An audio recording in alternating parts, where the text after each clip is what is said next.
श्री गोपाळ कृष्ण भगवान की जय। विळा नंबर 69। मार्तंगाचा लाडू प्रसाद दान। मार्तंग तिघे जोगेश्वरीला आले, दाराशी उभे राहिले। त्यापैकी दोघांनी कळसाला नमस्कार केला आणि निघाले। एकाला म्हणाले, चला हो जाऊ। तो म्हणाला, नाही, मी हे दैवत पाहिल्याशिवाय येत नाही। मग ते दोघे निघाले। तो थांबला तेव्हा औसा बाहेर आली। मग तो औसाला म्हणाला, बाई, सर्वज्ञांना असे म्हणा, बाहेर एक चाकर आला आहे। तो सर्वज्ञांना पाहिल्याशिवाय जाणार नाही असे म्हणतो। औसा गेली व म्हणाली, जीजी स्वामी जगन्नाथा, बाहेर एक चाकर आला आहे।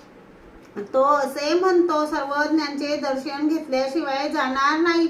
सर्वज्ञांनी बाईसाला लाडू आणायला सांगितला। सर्वज्ञ म्हणाले, जा, हा लाडू त्याला द्या आणि असं सांगा, सर्वज्ञांनी दिला आहे। औसा आली, लाडू त्याला दिला आणि म्हणाली, आता तू जा रे।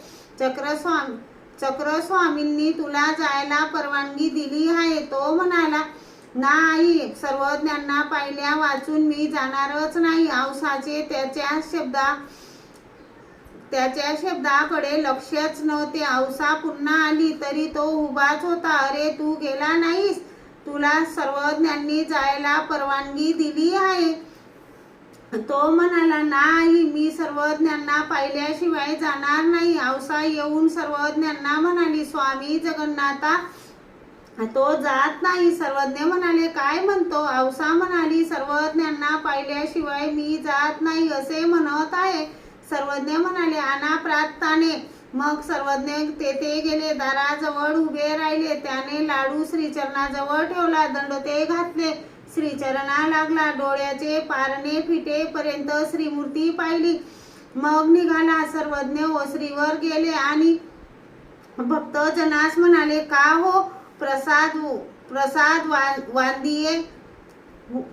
वांदिये हो, प्रसाद घ्याल? अरे, तुपा भातासाठी हात कोण पुढे करणार नाही? रेशमी वस्त्रासाठी कोण हात पुढे करणार नाही? आम्ही एखादी सामान्य वस्तू जर प्रसाद म्हणून दिली, ती देखील प्रसाद म्हणून घेतात, तर हा तुपा साखरेचा प्रसाद याला कोण नाही म्हणेल? मग तो लाडू सर्वज्ञांनी सर्वांना सारखा दिला। श्री गोपाळ कृष्ण भगवान की जय।